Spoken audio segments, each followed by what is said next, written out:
Hi there. Welcome to Travel Talk with Sucheta, and a very happy new year to you. This is the first episode of 2019. So, happy new year, and wish you much success and lots of travel this year. So, today we are talking about volunteer traveling, how you can experience something called volunteerism, volunteer travel, volunteer vacation. And I'll tell you a little bit about my experience of how I got started.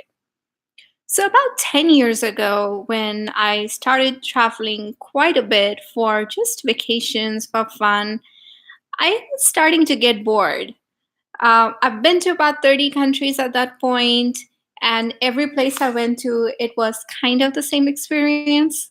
You stay in a hotel, you eat at a restaurant from the guidebook, you go on a tour, and I felt like it was getting very repetitive. I was doing the same thing in every country. So I chanced upon a website called Cross Cultural Solutions. It's a nonprofit based out of New York, and they have these volunteer vacations. So the idea is that you can travel, experience a country, but then you also volunteer a part of the time you're there. So I signed up for a trip to go to Russia. And Russia was not something on my bucket list, but I felt like there was an opportunity to work with the orphanages in the country, something I'm really passionate about. And you get to stay in a house with other volunteers and have home cooked meals, do some sightseeing. And it's a great way to travel alone. So I wanted to do this trip by myself. And instead of just traveling all the time by myself, I felt like this is gives me an opportunity to be safe and meet other people.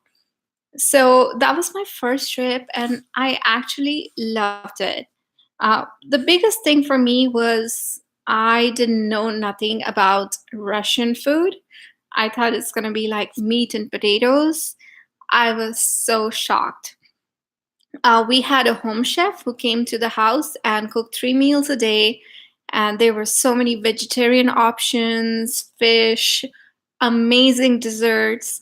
And I was like, this is a great way to experience the culture. Secondly, we would go to volunteer at orphanages, women's hospitals, lots of different places. And I felt like I really could connect with the locals, even though I didn't speak any Russian and a lot of the people we met didn't speak English. We had a translator with us. So it was a great way to interact with the community. And third was I got to meet other people. So there were 5 women from all over the world who had come to do the exact same thing. And we stayed in this house, and we would hang out in the evenings and go explore the city on our own. So that was really fun. And then I did another trip to Morocco, and I brought some friends with me on that trip. Spent 3 weeks in Morocco, 2 weeks in Rabat volunteering with the Women's Empowerment Center, and then traveling to Marrakesh, Fez, Rabat, and just had this wonderful time. Now, the thing that I found from the volunteer trips that I didn't feel that was great was the housing situation. Even though you're staying in a house, and it's great because you get to understand how locals live, but then sometimes you have to share rooms, you have bunk beds, and usually you can pay a little bit more for the trip and get your own room. So that's something to consider when you're doing a volunteer trip. People ask me all the time, why do we have to pay to go volunteer? Now, think of it, this is just like any other vacation you would take. You would book a hotel, you would pay for transport, you would pay for sightseeing and your food if you were to go to any country and use a travel agency or book it online. So, this is just the same, except that they're taking care of all of those things plus your volunteer activities. Now, they're going to transport you to a volunteer location, they'll have local staff with you, and a translator if needed.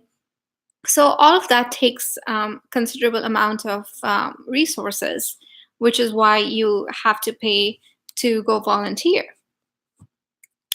Another question I get all the time is how long should I go for? Now, the trips that I did are mostly 1 to 3 weeks long, but I know people go for a whole year. They do gap years, they do Peace Corps, they do short term volunteer vacations.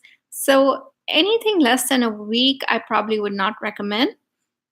But if you are already traveling to a destination and you just want to take out a few hours from that day to go check out a local nonprofit and give them some donations or help out, that's totally fine too. That's also considered a volunteering vacation.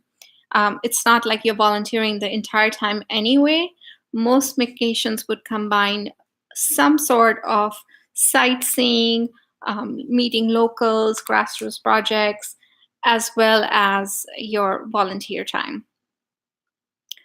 We have at Goidgear been doing a trip to Bali, Indonesia, for the last 4 or 5 years, and that trip involves working with schools, mostly village schools. And you also have a batik painting class, you have cooking classes, you have going to the beaches, to the temples. So it's a really fun way to not just be a tourist, but get a whole rounded picture of the destination. Now, people also ask me if there's any impact volunteers make when they travel. Now, it's a yes and no question, because are you going to teach them something different or make a huge impact in their lives in just a day or a week? Probably not, but you're going to make an impact that they will remember as a human on a personal level. So to give you an example, I work with a project in city of Chandigarh, which is where I'm from, in India, and we have a project with the women's shelter. And these are women who've come out of sex trafficking, prostitution, domestic violence, and our volunteers go spend a day there with the women. So it's not much time, but they teach them life skills. So it's things like knitting or doing nails, hair, photography, computers, things like that. But these women look forward to our visit, the entire year. They are super excited that someone has taken time out of their busy lives to travel all the way to India, to Chandigarh, and want to spend time with these women who they don't know and bring them gifts and teach them something.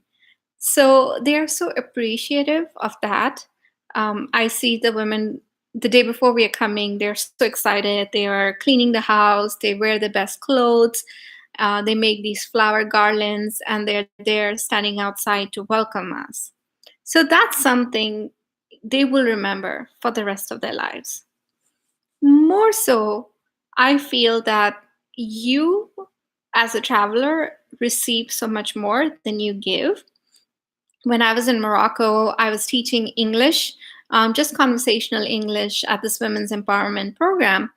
And these women would come and they would show me their family photos, give me their recipes. And after 2 weeks, when I was leaving, they threw me a tea party. And they had Moroccan tea and cookies they brought over from home. And they were so appreciative. They were still learning English, so they couldn't say very much, but they said, "Thank you for being you," meaning thank you for what you've done for us. And that's something, I will always remember. I have pictures of these women, and I always treasure them and the things that they've told me about their lives. So I think it's more about receiving than giving. What else would you like to know about volunteer travel? If you are going to embark on a journey where you are looking for opportunities to volunteer in different countries, there are certain things that you want to look for when booking this. There are lots of organizations that offer volunteer travel programs. Just make sure they are mostly nonprofits, such as my company, Give. They are legitimate in terms of what you're paying them is going towards your cost, and a portion is invested in the community. That's what we do. And it's not just a tourism display of the volunteer work. For example, in South Africa, there are so many of these places that call themselves wildlife sanctuaries, and they offer volunteers to come and stay there and give them very personal wildlife experiences. So they'll advertise it as like you're going to feed the baby cubs, the lion cubs with a bottle, and then you're going to take the cheetah for a walk. And for a week, you will help out with the animals, be up close. But these are really not legit. They are more of money makers, and they actually harm the animals. If you want to do that, help out with any wildlife, find places that don't allow you very close personal interaction with the wildlife. So it's fine, you are in a sanctuary, you're helping clean, you're helping feed, you're maybe helping with the visitors, with the logs and all that. But if you're getting to touch an animal, if you're getting to walk with the cheetahs, it's most likely they are being sedated. Oftentimes, the cubs are taken from the babies when they're very young and they don't survive. So look for ways that they're not actually commercializing the volunteer work. Of course, there's a lot talk about orphanages as well. There are these pseudo orphanages where it's mostly a display for people to come and see the kids, and they make money off of it. It's not really you coming and helping in any way. So things to consider. If you're looking for destinations to travel to, there is really no destination off the chart. Every place has an opportunity to make a difference. So I would say start with a place that you're interested in going to, and then find a volunteer opportunity there. Now, I've been to Italy, worked on a farm in agrotourism where you can help harvest olives. In Spain, you can help with teaching conversational English to professionals. And that's actually a trip that is paid for. You just have to get there, and the students pay for your lodging and your food. That's called One Town. In Italy, Give organized the tour in Tuscany. I've organized lots of trips to Cuba where you work on a farm with the organic farming co-op, and you do whatever the farmers ask you to do that day, pulling weeds or planting trees or sorting the vegetables.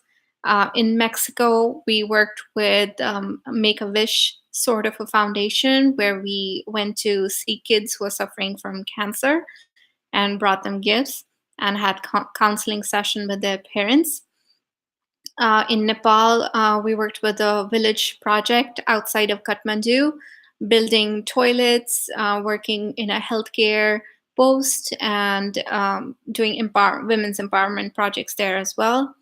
In India, we worked with women's shelters, with a school, an orphanage turned into a boarding school. So there are plenty of opportunities anywhere in the world. And they don't really require any special skills. So as long as you're willing to help using whatever skills you have, if you speak English, if you're good in business, if you have medicine degree, if you're a teacher, those are very well respected and needed skills. But really, most of these things anybody can do. In Bali, which is one of the projects that I founded with the Bali Children's Project, we just go and do sanitation and arts and crafts programs. And these are kids in the villages, so they don't really have access to that knowledge. But if somebody comes from abroad and tells them about washing your hands and eating healthy, exercising, then they are more likely to understand. So it's more about just reinforcing what they are already doing. So also make sure that they have a local ground staff who is going to keep the project going, and it's just not like a one day, one time thing. Well, that's all I have for today. If you are interested in learning more about volunteer vacations, send me a note, write something in the comment section below, and I'll be happy to answer. If you want to plan a trip with me or through me, you can contact me at goeatgive.com. I've traveled to 80 some countries and a lot of places I have organized volunteer trips to. So there's a good chance if you're going somewhere, I can give you some good advice. Well, thank you for watching, and I will see you next week, same time, same place on YouTube Live.